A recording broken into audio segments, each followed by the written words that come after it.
right, welcome everyone. Thank you so much for joining us today. I would like to take a moment to introduce Debbie Hamill, IAOP CEO. Debbie, the floor is yours. Thanks, Amanda, and thanks to all of you for joining us today. Last month, we had the privilege of announcing IAOP's new partnership with Everest Group. And with this comes the opportunity for us to bring to you cutting-edge research from Everest Group that can give you the information you need right now as we continue to navigate through these challenging times. And you'll hear about partnership in today's program, outsourcing pricing opportunities for the next normal.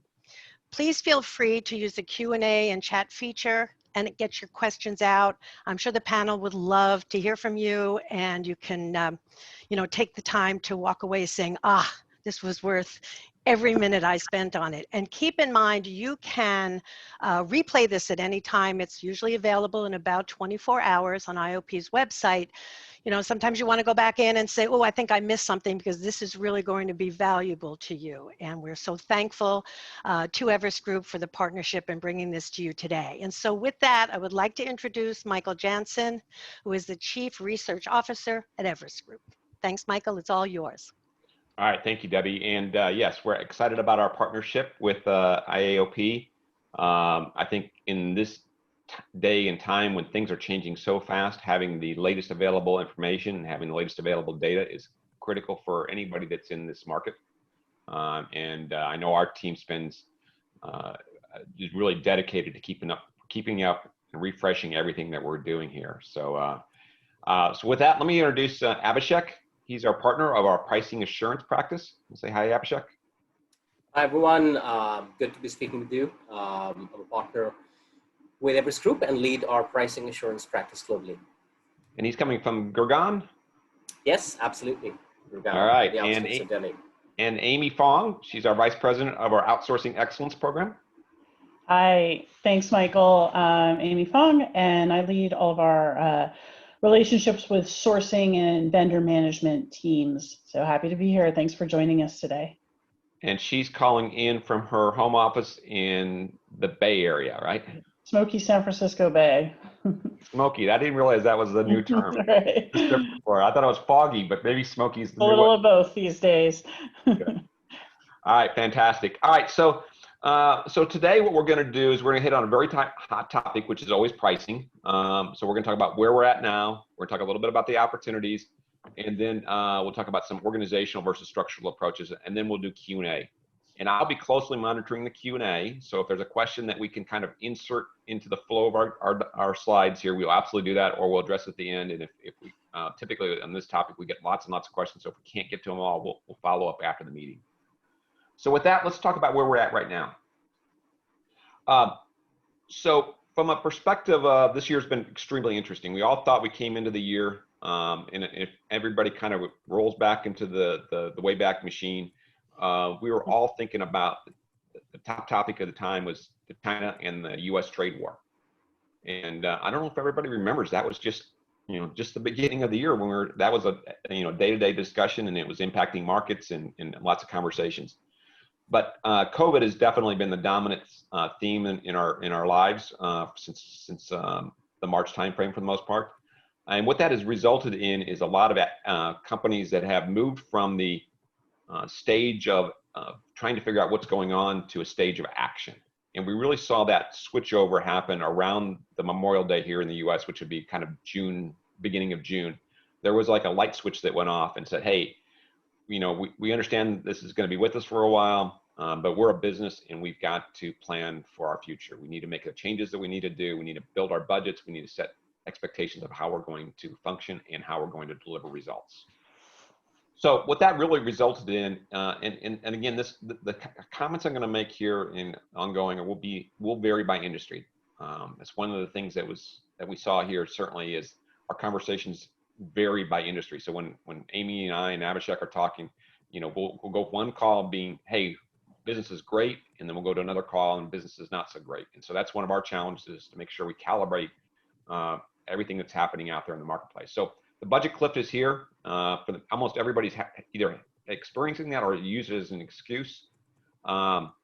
we see that a lot of leaders now, especially since the 1st of June, have really focused on ripping off the Band-Aid and actually doing the things they need to get done. And actually some of the things are doing things they wanted to get done but didn't really have the impetus, and they're using this as a good excuse to kind of build on their original plans and go even further and go faster. So with that, you're going to hear Amy and myself and Abhishek talk about how everything is on the table. And so that comes from service delivery models, it comes from the outsourcing, sourcing relationships, it goes to which vendors you're talking about. Again, everything on the table. And then people are moving fast. So we were really slow and really kind of tentative in Q2, but Q3, and as we move into Q4, I expect that to move with blazing speed. So a lot faster than we ever thought possible.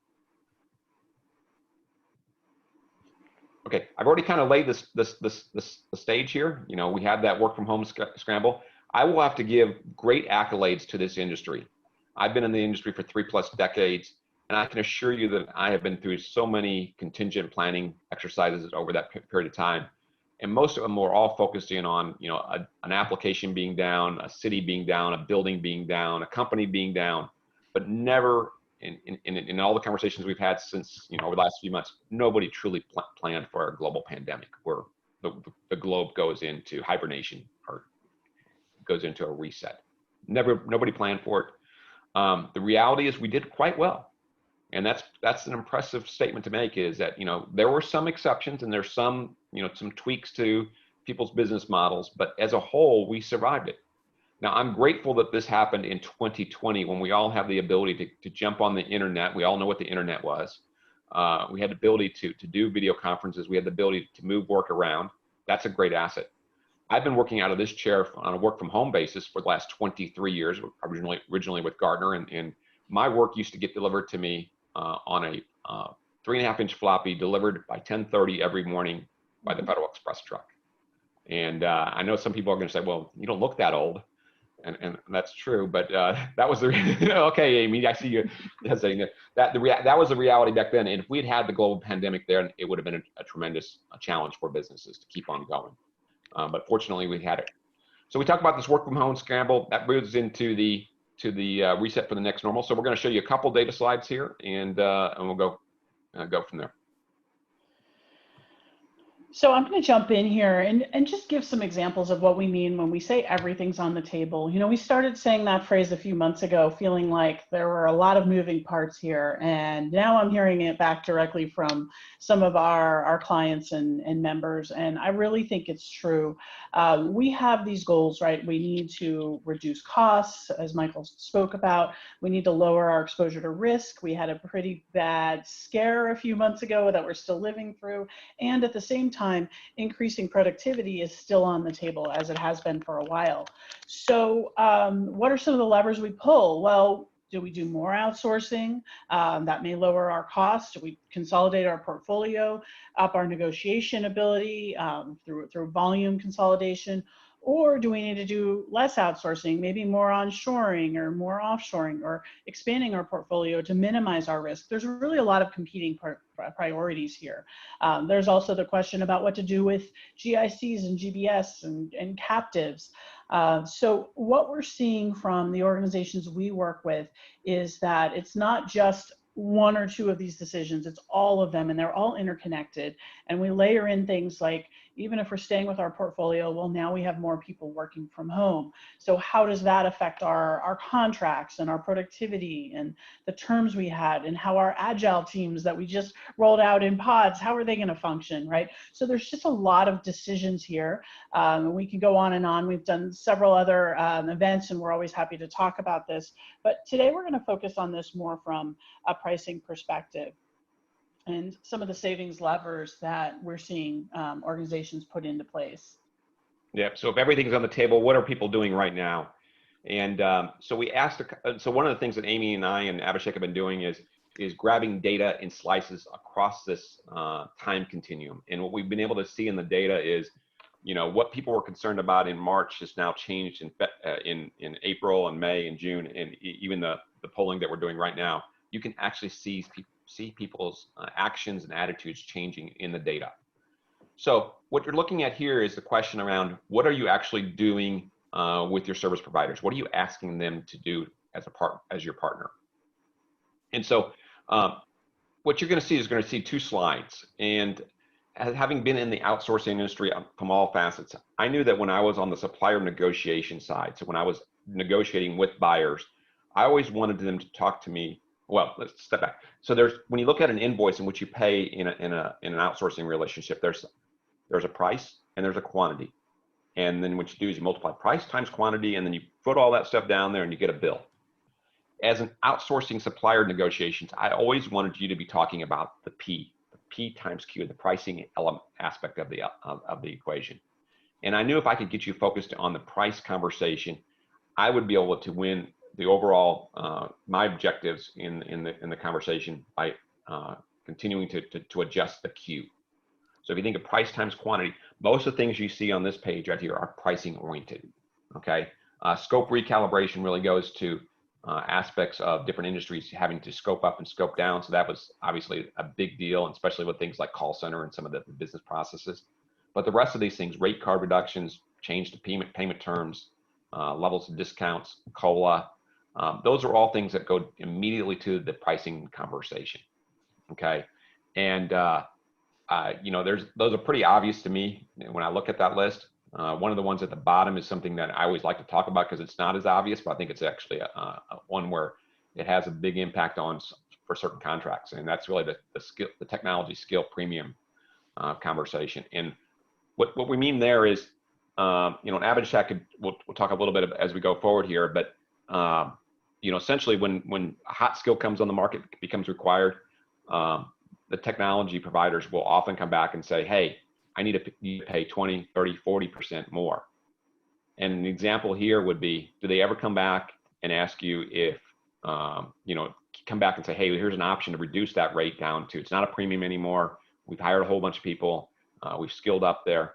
And now we'd like to go from a 40% premium down to a 20% premium. And I bet everybody on this phone call looks at that and says, you know what? They've never come back and said, hey, I want to reduce your rates off that technology premium. And so I think that's an important conversation.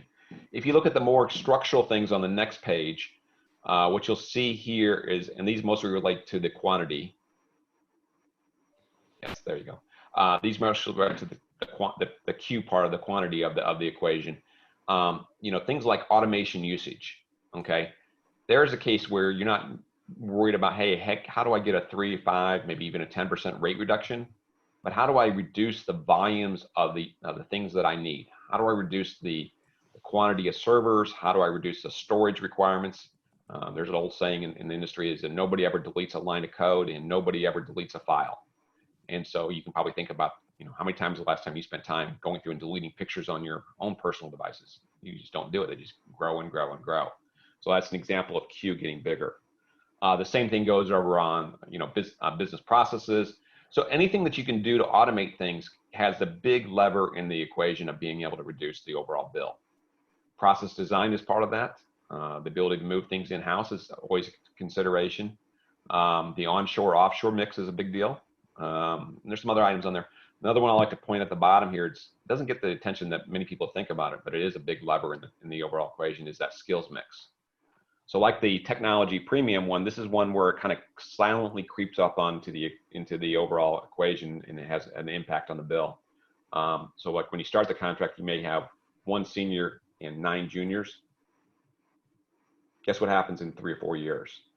Those juniors become seniors, and all of a sudden you're looking at 5 seniors and 5 juniors in the equation. And again, your P wasn't changed. Your price didn't really change because those were all set at the beginning. But what's changed is your quantity of those higher level or more expensive resources. Again, all these things all happen in little increments, but the items on here are something that really are going to have a bigger outcome on your overall bill. So the other question we just asked here was the relationship between what are clients doing with offshoring. And so you might have said, hey, things are going to, especially for those that are paying attention here in the US, we actually have an election coming up here pretty quick. And jobs is always a big deal. Every election, jobs comes up as a topic. And so maybe one of the thoughts might be that, hey, we're not going to do as much offshoring. And we just did this data here just a couple weeks ago. And what you'll see is that the reality is people are not stopping their offshoring plans. And in fact, they're doing more of them. And so what you'll see across the board here, whether it's infrastructure or the BPO or any of the apps development areas, more increases in the offshoring dialogue. The one exception on here, which is not an absolute deviation, but is more of a bi-directional trend, is the contact center.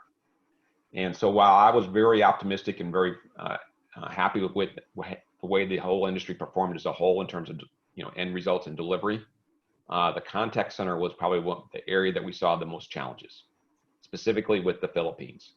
And there was some, the challenge was when people went from the corporate center to their home offices, the infrastructure in the Philippines and some of the call centers was not conducive to work from home on an immediate basis. Now they're working through that, but what you see here is some incremental work going to the call centers on an offshore location, but some of it actually coming back into going from Eastern Europe to Western Europe, but probably even a significant amount of money of that coming back from the Philippines to the US. Again, bi-directional, not a clear trend in absolute terms, but bi-directional, people doing what they need to do.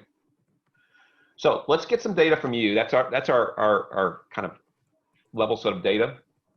We're going to open up a quick poll here. And what we want to do is hear from you in terms of the biggest opportunities for your organization in terms of savings.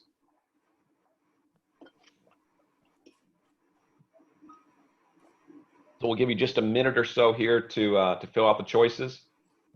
This is a multiple choice options here, so you can pick more. So we'll definitely have more than 100% when we get all the results added up there. And Amanda, is it coming? We get enough results? Yeah, let's just give it a couple more seconds, but they're coming in. Okay. It's always good to get real-time information. All right, let's go ahead and close it out.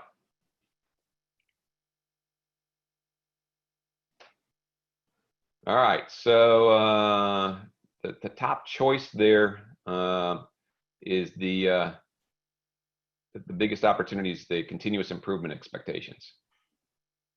So people are focused on that one, and then the obsolete solutions and technology and the high bill rates. So those are three. People are not concerned about that offshore leverage, and they're not concerned about the inflation and currency. That's interesting. I would have thought the inflation and currency, especially some of the big moves that Abhishek's going to show you. So Abhishek, you're going to have a field day when you show them the data there. Yeah, absolutely. Yeah, because there's some gigantic moves in the currency. Not so much on the inflation right now, but the currency moves are big. Currency, yeah. Yeah. But anyway, so we'll go with the number one answer was inadequate continuous improvement expectation. So that would be tied into things like automation and stuff like that. Okay, so we're going to move into the next section here, and I'm going to turn it over to Amy, and she's going to start talking about some of the opportunities. Thanks, Michael. So I want to first start by talking about work from home. We get questions, I want to say, every day, probably more frequently. We know that several of the large outsourcing service providers have announced very publicly that they're going to move 50 to 75% of their workforce to work from home long-term, not just during COVID. So what does that mean? And also at the same time, before we even go to long-term, in the beginning of that first work from home scramble Michael talked about, there was a lot of question of whether we're going to have chargebacks in either direction, either charging credits from the supplier for the loss of productivity or charges for the increase in costs to maintain a work from home or transition. So it's a hot topic. What we've seen, and we've done quite a bit of research on this, is that there are some increases in costs to service providers, costs related to information security, the initial technology costs when you're moving everybody from a desktop to a laptop or multiple devices, costs related to data cards and home broadband connections, and just the general connectivity, especially in countries where the infrastructure may not be as strong, and also maybe some impact to tax benefits when you look at preferred zones in countries like India. On the flip side, though, longer term, we do expect a decrease in costs. If you're going to 50% of the number of people coming into the office, in the long term, that's going to affect your real estate, it's going to affect your electricity, your broadband costs in the office. Now, in the short term, you may have some social distancing requirements, so we're seeing this in the US as well. But longer term, you're going to be able to scale that down once you get out of a longer term lease. Also, lower costs related to transport expenses and food allowances and resources that are doing non-business hour shifts. So ultimately, what's the net of this? The net is that in the short term, about 6 to 9 months, we do see provider costs going up. In the medium term, though, when you look out to 2 years from now or 18 months from now, we do see some costs going down, probably in the range of 8 to 10%. With depreciation and delivery costs, we're probably looking at a 3 to 5% decrease in costs. So on this point, the service providers do have a bit of an advantage over the long term. You may not see that bump right now or in the next couple months, though. And Amy, that's just one of the dimensions of the overall cost. Yeah. Yeah, and I think this is just one of the dimensions. I'm going to turn it over to Abhishek. He's going to go through a few of the other impacts. When we talk about things like COLA and FX and foreign exchange rates and things like that, and how they're impacting. Sure. Thanks, Amy. Okay, so as we move to the next page, right? So Amy talked about one of the things around work from home. And there's a perception within enterprises that, hey, the costs have come down simultaneously and let's just get to a discount. But even if we keep aside that lever, where does the opportunity lie? Right? True, COVID has induced a lot of pressures. The market has changed. We see market benchmarks, even the median seems to be shifting. But one of the things we're seeing is that a common starting point on price reduction discussions generally tends to be a straight 10 to 15%. Enterprise procurement going to providers and just saying, hey, I need the same service at 15% down, 20% down, 18% down. Right? While it may work for some cases, it'll definitely not work for all. Right? And the reason why we say this is the following. Where an enterprise can sustainably get to is also a function of what the starting point is. Right? So if currently what you're paying or what an enterprise is paying is on the bottom end of the market, it's really sharp, it's very, very competitive, asking for an additional 15% over and above that is literally taking away any speck of margin possible for the service provider, which eventually will lead to either the relationship going bad or, in some shape or form, the provider will start cutting corners, and that's to no one's benefit. And simultaneously, right, if something is already 25% higher than market range, and you get a 10% discount, I won't count that as a success because it's basically just you're just missing the pie. Okay. So again, what's important to see is that it needs to be around a well thought strategic approach to cost takeout rather than just focused on, hey, let's get as much discount by browbeating the service provider as possible. Right? So and then in the subsequent slides, we're going to show some of these ways to look at win-wins and other elements. Now, if you move to the next page, that's where, I'll try and break it down into certain elements. Right? The point that you see in that dotted call-out box is basically the whole part which contributes to the rate-related discussion, the P question which Michael mentioned, hey, get the price down, right, come what may. Now, as part of the overall potential, part of the possible, this is a very small part, but often it's because it's the most visible, it's the most commonly used lever, and that's why we call it the tip of the iceberg. Right? Now, there's a number of additional win-win levers which can help reduce cost for the enterprise with much lower impact on service provider margins, right? And that's the essence of the win-win. Now, for a sustainable relationship, this comprehensive view is needed to get the maximum dollar reductions.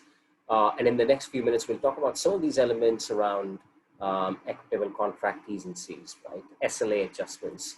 What's the impact, for example, of automation which can bring in? Now, these are levers which, yes, it may impact the revenue profile of a service provider, but in a way, it could help them make up for it in a higher margin. So, I mean, from an enterprise perspective, it's about the cost outflow. And our view is that enterprises shouldn't be very bothered about how much of a margin that the service provider is making, as long as, the right kind of value is delivered to them. Now, again, on the next page, we have one of the examples, right? And this is more related to the first element around, pure pricing. And I made a point a few minutes back around, look at how your contract is structured currently, right? That has to be the starting point. So IT infrastructure pricing, right? It has declined significantly in the past 2 years, and we see many enterprises still paying the same old high rates. So what this effectively means is that as compared to the market, sometimes they're paying as high as 20, 25, 30% over and above what maybe their peers are paying for the similar services, right? So the scale factors makes the hit even more, because IT infrastructure tends to be a pretty high scale spend item.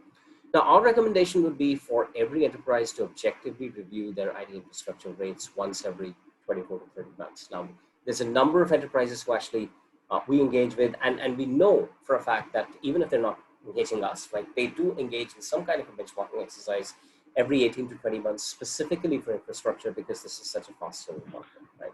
So Abhishek, this is the very cool part of prices going down, right? Yeah.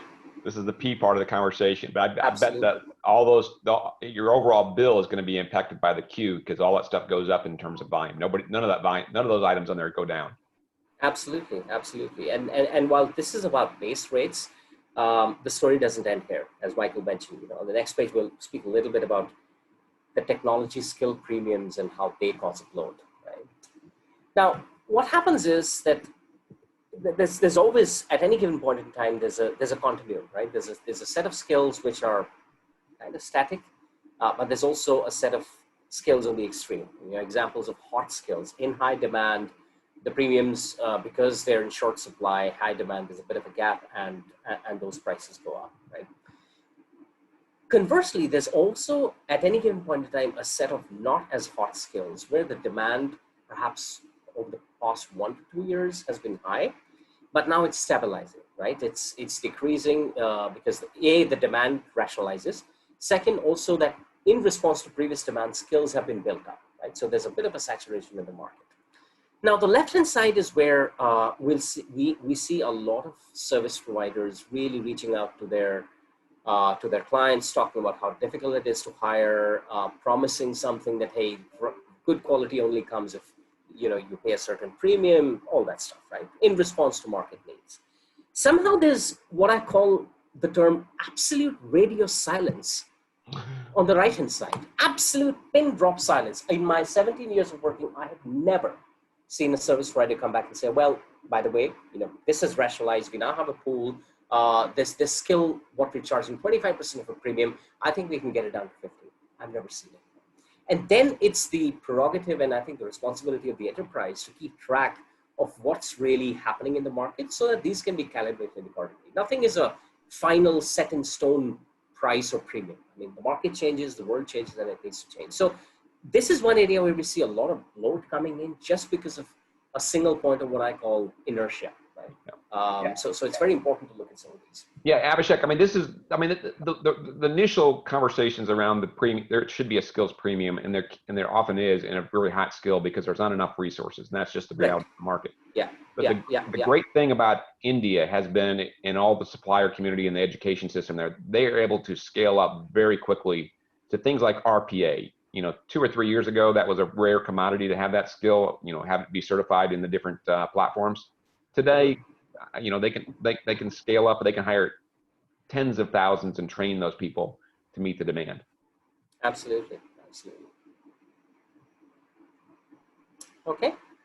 So yeah, that's about skills. Now, where we talked about some of the very specific direct pricing related metrics. Now, there's something around commercial terms and conditions as well, around cost of living. Now, interestingly, cost of living adjustment comes up as a major point in about 75% of the contracts we review. Right? Even though at the face of it, it seems like a very simplistic clause.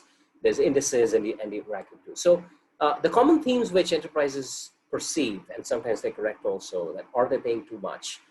What's the correct index? How do we ensure that it's fair for both parties, right? The most prevalent calculation method, because there's no real standard view. Even a small difference in any of these factors can cause a huge shift from being a very equitable clause to something which is fairly skewed in one favor. I'll give an example, right? The index used for let's just take the example of India. Now, the index used, if it's the Hewitt index, that often tends to have a very, very high number or value as compared to the consumer price index for a specific country. And depending on how that index is baked into the formula, the total impact to the client for the same country in the same year, depending on how it's structured with the service provider, could be as diverse as a 3% impact versus a 6% impact. Now look at contracts which have 10, 20, 30, $40 million of spend annually, and you can do the math. And this is a cascading effect. Year on year, it keeps on happening. We recently served one of the US-based banks on just one of their relationships with a tier 1 provider. And just on the cost of living adjustment, right, we figured out that over the course of a 5-year contract, they paid somewhere between $4 to $5 million extra just because of the skewed cost of living adjustment clause. So this is what I call the classic hidden elements which take value away from the contract. And this is a very similar, or sometimes gets interlaid with the Forex conversation as well. Correct. Absolutely. And we do have a conversation on Forex as well. If we move to the next page. Exactly. Absolutely, here it is. So, so cost of living adjustment, I just spoke about, right? It's linked to an index, etc. Now, what's happened, and this is very contemporary, right? In the past, in the first half of this year, if I just took the example, the Indian rupee has, has been devalued by 7.9% against the dollar. The Mexican peso was down by 12.7%. The Brazilian lira was down by 37.8%, right? Now, Brazil is a unique example because, again, there's a lot of high inflation, etc. But especially, in India and Mexico, it's not that the salaries have actually gone up. Our inflation is through the roof. Right? This is an important point to consider for enterprises because there's a bit of a nuance here. Right? Now, it all depends. The impact of this depends on how the clause is structured. Right? So if the clause, for example, has full or shared FX risk with the enterprise, then it's pretty simple, right? That, implementation of this clause, can be pushed aggressively to revise rates. Then it's a contractual right. Where it gets a bit difficult is if the provider has full FX risk exposure, right? So contractually, the service provider might say, well, I took the risk, I take all the benefit.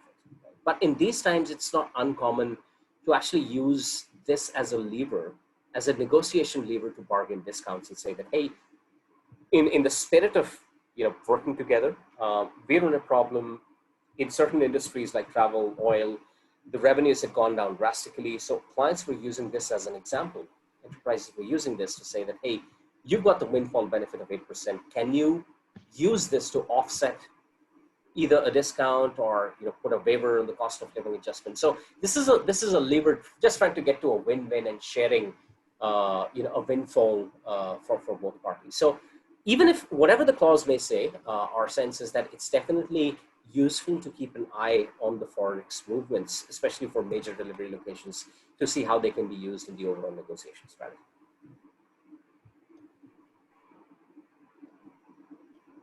All right, so let's move on to the next section here. And Amy, you're going to talk a little bit about some of the approaches.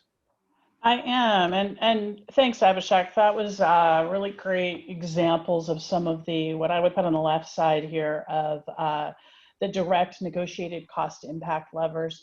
And when we think about some of those, you made a great point on that last slide about how some of these can kind of be combined, COLA, but also FX, and maybe combination of points around skill reductions to drive costs in one way or another in a negotiation, right? So negotiation's never just one point or one argument. There's a combination of levers you can pull.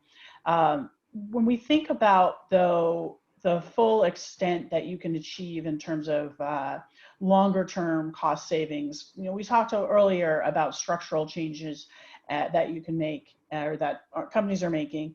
And on the right, we have some of the more indirect win-win cost impact levers. Now, I will say when I looked at that poll a few minutes ago, I was happy to see people focus on things like technology and continuous improvement, because those really are those bigger long-term changes beyond some of the more tactical things on the left. That's not to say that we don't care about the things on the left. We want those to be in line, but some of the changes on the right, like higher levels of automation and looking at your offshore leverage and calibrating your service credit regime, really have the longer impact on the cost structure. And they also give ways to achieve win-win savings that impact both parties, which can be much easier to get to. Not necessarily easier to achieve, but more of a positive partnership kind of motion. So I'm going to change it back, or flip it back to Abhishek, and he's going to talk about some of the, actually, hold on, I'm going to take this slide, sorry. We changed this, new slide. So the other piece that's relevant here is just when we look at the market and where providers are. And what we're finding, we spent a lot of time talking about and looking at some of the financial situation of service providers, as well as the behaviors that we're seeing in the market. Right now, they're much more open to taking risks to remain competitive. You will see that growth has slowed or gone negative. Margins are still pretty good, but they're looking to not take a rate haircut. So we see things like having fully variable digital FTEs. While we are automating more without so much, we don't want to have so much initial capital expenditure. Providers are willing to replace human FTEs with digital FTEs and charge it on a monthly run fee. So you have less implementation risk and costs as an enterprise. Also looking at front loading some of the benefits of a transformation. So when we talk about these big transformational changes, showing some of those benefits up front into 2021 or in 2020 financials, instead of waiting until, say, 2022 to see those benefits. Partial revenue deferred, linking it to outcomes. So more fees at risk to be paid when certain business outcomes are reached. And in some cases, it's less about linking to the service and more about just getting through and weathering the storm. And I'm sure a lot of us feel that way as well. Also looking at proof of concepts and time investments. So rather than discount, providers are looking to prove themselves and invest their resource on value add kind of projects. Not only does that ensure there's not additional cash outflow, but it's also keeps some of their expensive resources busy, it keeps them in their accounts, it kind of builds the roadmap for the groundwork for increases longer term. Abhishek, anything else you would add to that? I know you have some day-to-day interaction with some of these situations. Yeah, and I think you've covered it well, Amy. The only point I'd add is that, see, the whole around front-loading transformation benefits. Now, what's happened is that this is not a new concept, right? The nuance here is that generally we'd see that it was linked to tied over the hump of transition-related costs to figure out that the year one becomes almost like net neutral, right? Just like a steady state delivery, right? And that's how it's kind of structured. So what that effectively meant was that, you move some of the year two savings into year one, right? And it's kind of sweetened off with some financial engineering. They bake in some cost of capital, etc. And it was used selectively. Now what's happening is now you're literally, like I said, looking at combining the 2021-22 savings, which is a huge chunk, into the overall 2020 financials. So what this means is that the 2020 rate then almost becomes like a quasi discount, but rather than giving a straight haircut, it's just one of the ways to figure out that, hey, we expect the pandemic and the bad days to hopefully, for everyone's sake, be over by kind of, mid 2021, right? Depending on how things go. But, instead of giving you a straight discount, they'll give you something which effectively looks the same, feels the same, but that's how we structure it financially. So I think this is interesting, which just obviously puts in a lot of risk on their side, but yeah, that's another interesting piece. Yeah, really interesting shift of risks and competitiveness happening here. Okay. Now, one of the things, again, SLAs is a very interesting piece, and a lot of people get surprised that, well, this talk is about pricing. Where do SLAs come into play? These are not independent. There's really no such thing as a free lunch. Now, what we've seen is that for all the right reasons, whenever a contract is structured, right, or a new relationship is formed for outsourcing, to tide over some uneasiness about service delivery quality, there's often a target for a set of SLAs which tends to be kept on the higher side, maybe a couple of notches higher than what's really needed. Now, what happens is that everything around this gets pitched, everything gets baked into the overall cost. Right? So while at the start of the engagement, they may be needed, over time, it's very important to recalibrate them to include new metrics, maybe reduce the stringency on some, even retire some of them, just to make sure what makes sense for the business, right? Just because something was structured in the contract doesn't mean that it needs to continue ad nauseum. So now what happens is that sometimes the savings achievable are definitely material. Now, if I take an example that let's choose contact center or service desk, right? The amount of cost that it takes for a service provider to serve a client at 80% calls answered within 20 seconds is materially different from that required for like 75% calls answered within 30 seconds. Right?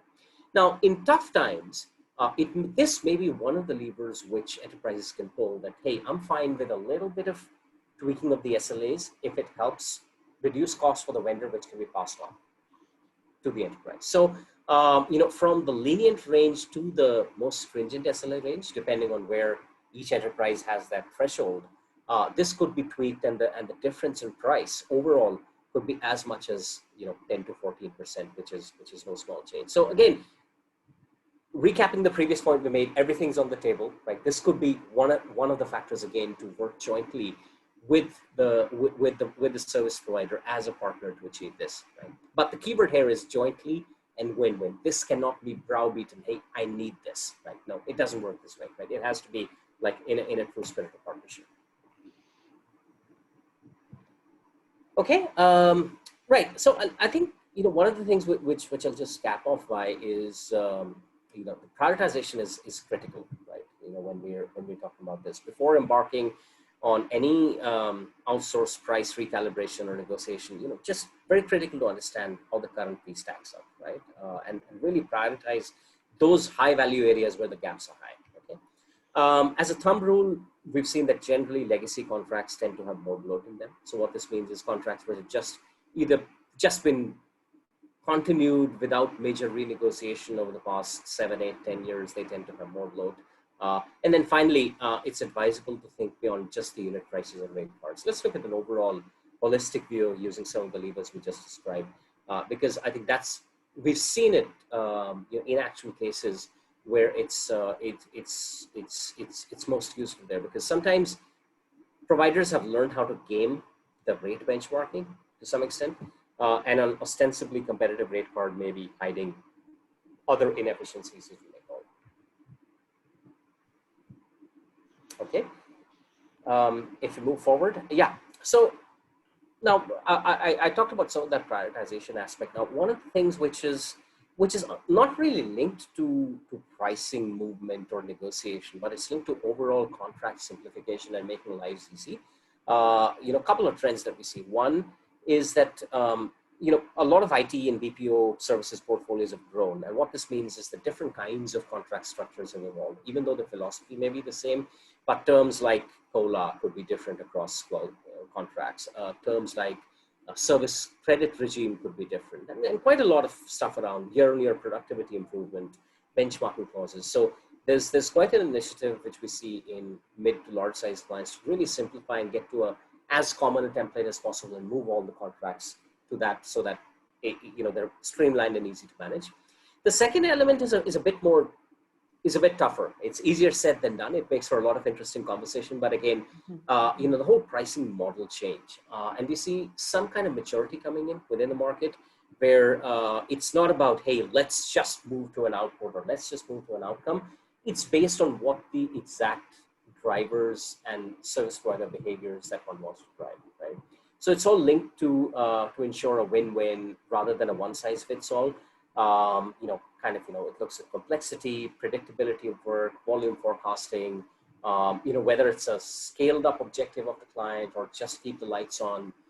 So all of these are also playing into the fact that as contracts are being simplified and restructured, people are looking at ways to somehow optimize the pricing models as well.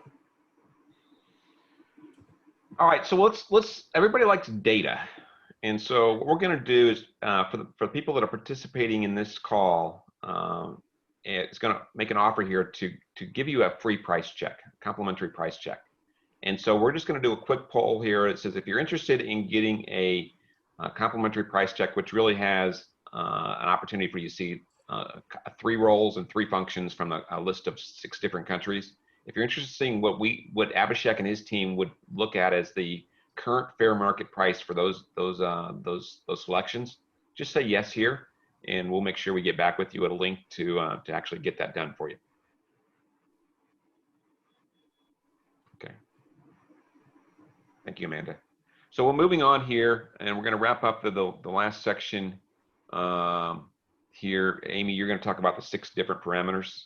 I am, yeah. So thanks, Abhishek. I think he gave a lot of great, very detailed points on both the cost of the price side as well as the quantity side, as Michael framed it out. I want to circle back because we started out by saying everything is on the table, and it still is. We have not even attempted to scratch the surface in this webinar. But when we look at what are really some of those drivers that we need to all be addressing and these decisions to make, it starts with your sourcing strategy and your provider portfolio in no particular order, looking at solution design, workforce strategy, workplace design, productivity and automation. How do those all interact and impact your cost, your pricing, your performance management? As Abhishek made the point, SLAs can drive your pricing and costs significantly. The way you manage your relationship can drive the effectiveness of those SLAs, and all of that may change in a work from home world, in a world where providers are willing to take on more risks, or in a world where you may be, as an enterprise, in a cost-constrained situation. We also need to think about the policies and the contracts. So I think we came up with a list of 10 to 15 different contract terms that could be impacted by just a permanent shift to work from home. You may have bent the rules a little bit, it's a temporary exception back in March, but where does that put you now that we're in September and looking at this for the long term? And then, of course, risk management. Michael said up front, our BCP plans really weren't cut out for this kind of a situation. So how do we change the way we track and monitor going forward? I'm throwing these all out. It's a lot of questions. We do have a checklist we've worked with organizations on to help them talk through these steps and these considerations. If you are interested in having conversations about that, you can always reach out to Michael and I, and we're happy to talk through some of these other aspects as well. And the research that we share with IAOP will continue to hit on these various factors. Just to kind of wrap up, when we look at enterprise sourcing portfolios, there's a lot of types of value leakage that we pointed out today, and these should all be preemptively addressed. They should all be areas that we're looking at, not just now when we're in a time of COVID, but always when we're coming through, any kind of agreement, especially these multi-year agreements. We need to be constantly on top of this. The great example I saw was that I see all the time is the overskilling or the cost premium for roles that never really get taken out. They only get added in. So ongoing assessment of rates, checking your commercial terms, looking at coverage, rationalizing suppliers.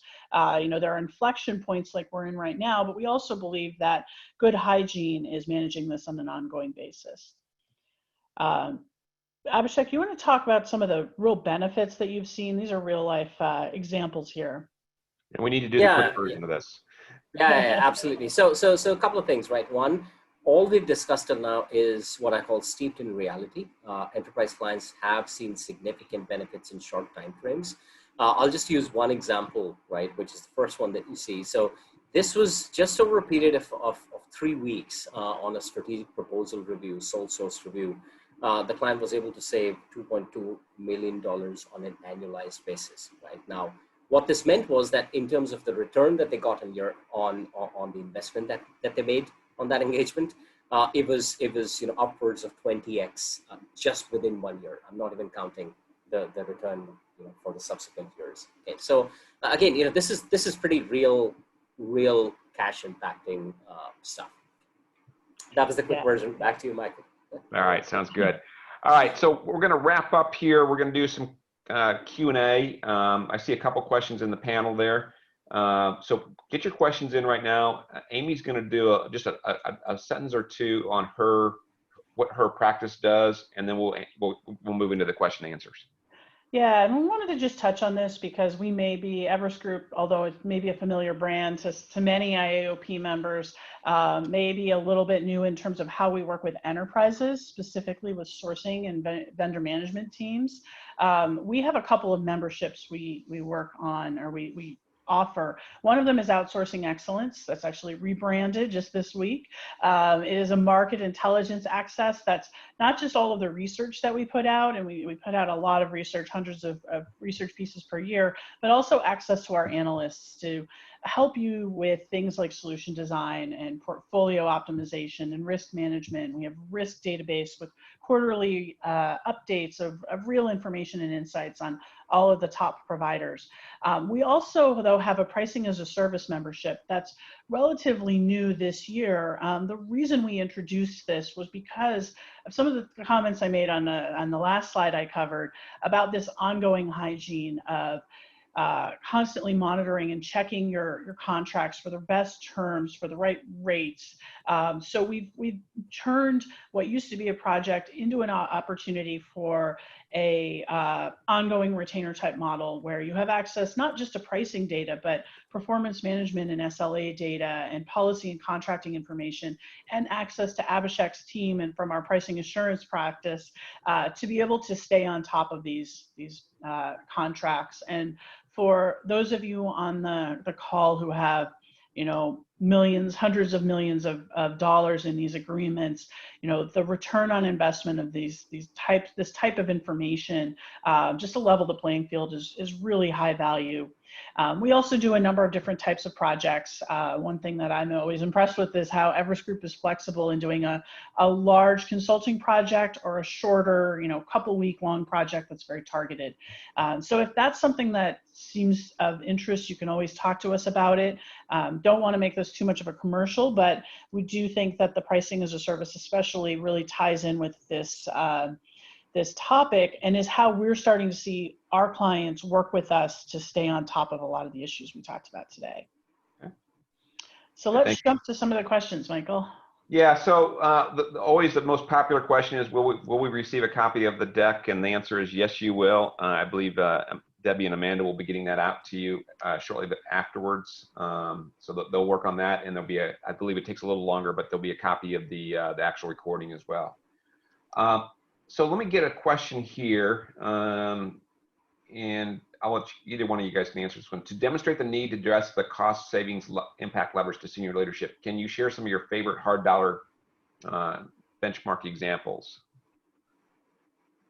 So I think we covered several of them. You want to point out one of your favorites there, Abhishek, ones that seem to get the biggest dollar bang for the buck? I'm going to jump back to this slide because I think there's some great hard numbers on here. Yeah.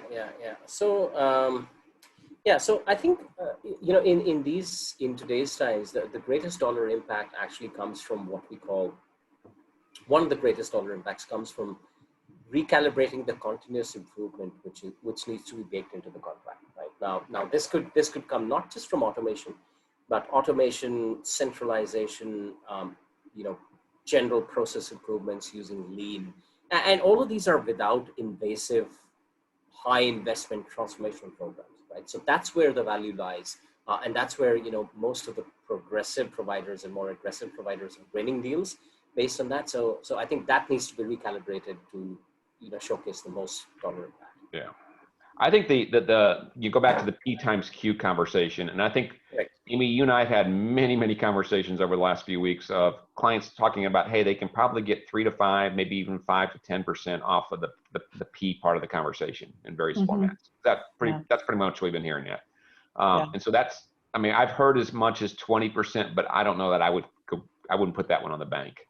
Where the bigger opportunities goes back into that queue conversation. So, and that's incumbent more upon you and your supplier getting together on those common elements, the productivity that Abhishek was just referring to, the continuous improvement, the automation, but it's also the mundane, checking to make sure that you don't have 25 seniors all of a sudden. You started out with one senior and 9 juniors, and all of a sudden you have 25 seniors because there's been scope creep, there's been skills creep, there's been, hey, all the premium, everybody's now a premium resource. Those are all little things that add up to a lot.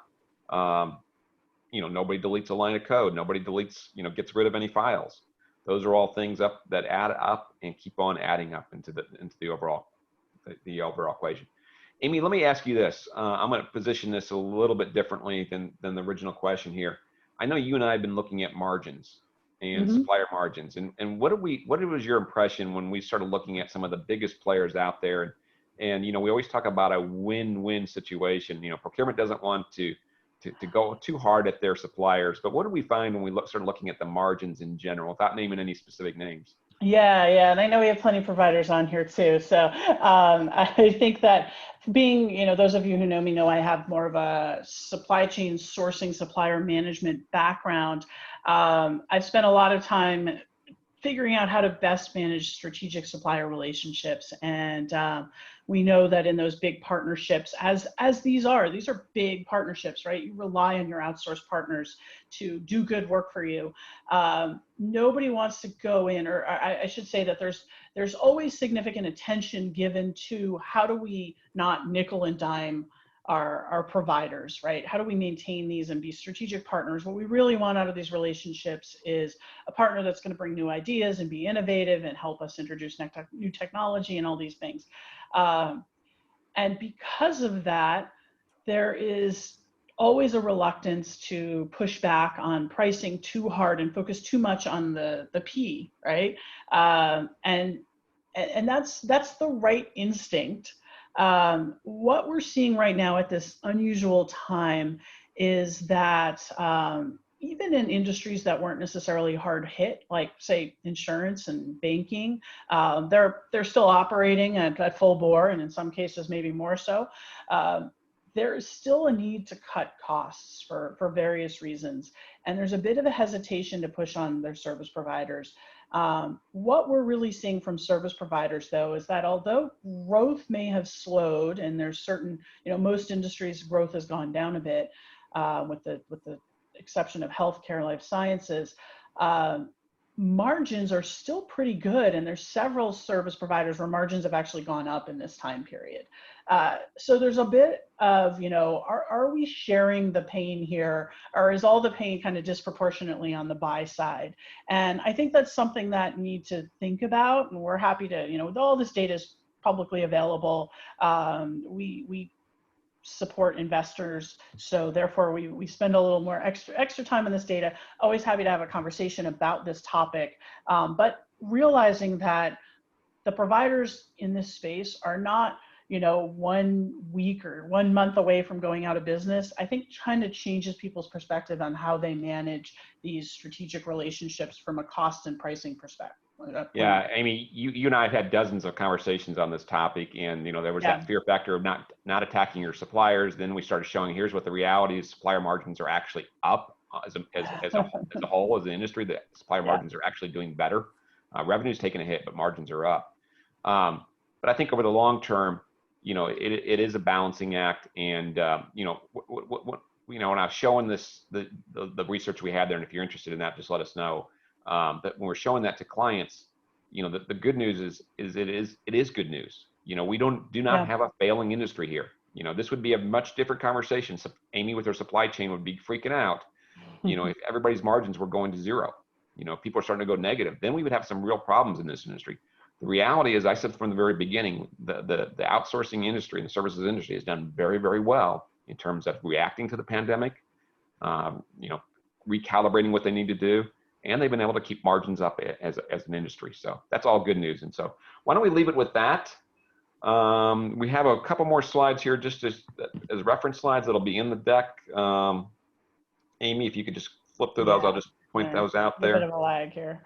Yeah, so there's certainly our blog you can go to, and certainly also lots of different people from the analysts published there. And then there's also a number of different related research pieces that, if you reach out to Amy, she can probably help you with what some of these things are all about. And we'd be happy to talk with you. So why don't we leave it there? And I'm going to turn it back to you, to Amanda or Debbie. Yeah, We always want to absolutely. end on time. I love it. Well, this was a really fascinating webinar. Thank you so much for all of this content. As we've mentioned, these slides will be available along with the recording in a few days. You'll get that right into your email. And don't hesitate to reach out to myself if you have any questions, and we'll see you on the next webinar. All right. Thank you. Thank you all you. so much. Thank you.